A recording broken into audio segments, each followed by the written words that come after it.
Video 3 of DT and integral test. Last time we looked at the integral test. This time we're going to do an application of the integral test, and that's going to allow us to come up and define a series called a P-series. Let's take a look. So here is what a P-series is. Any real number P, and if the series takes this form, in other words, the sequence defining it is 1 over the index raised to that P, then the series is called a P-series. So we're going to use the integral test to determine when the P-series is a convergent series. So, using the integral test, we need to come up with an f of x, and we'll use f of x as 1 over x to the p, or x to the negative p. So clearly, if p is a negative number, then x to the negative p will not integrate to a finite value from 1 to infinity. So clearly for p negative, this will diverge. P equaling 0, then f would be the constant 1. So that's going to lead to a divergent integral. P equaling 1, when p equals 1, then we know that the integral of dx over x would give us ln of absolute x. And then ln is going to tend towards infinity. So p equal 1 diverges. Okay, so let's consider the case that p is positive, but p is not 1.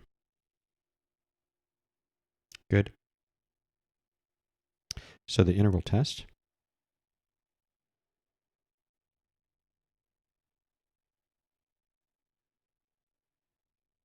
This is an improper integral. Let's use t. Take t out to infinity to swap for the upper bound.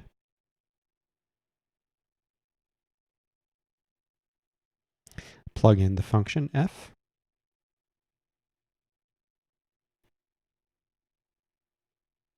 X to the negative p.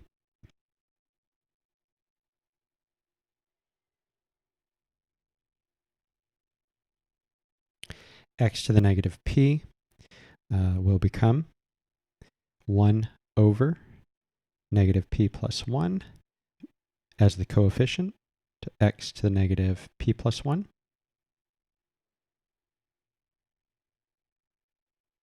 Good. Evaluate at the bounds. So plugging in t,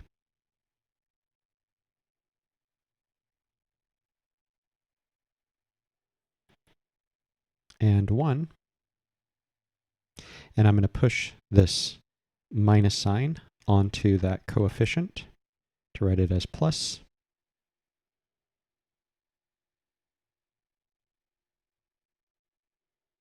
Nice. And then we can concentrate on that term there. For this term, we're taking, remember, p to be positive. P is not 1, and that's clearly necessitated here.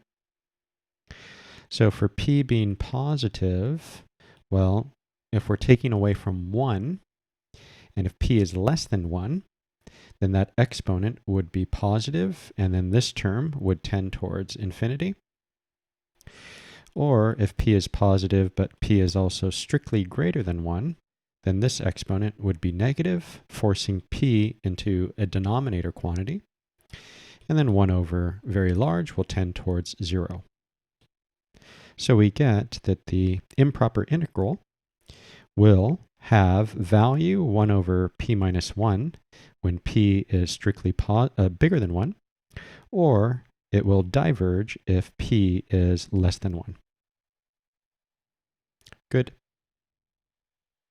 So then that, by the integral test, allows us to make statements on the p-series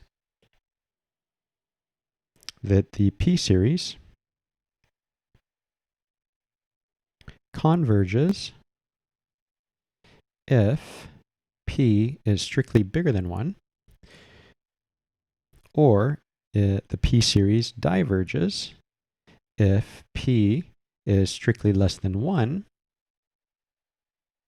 But we also know that if p is equal to 1, we walked through the idea, that we'll also get a divergent integral.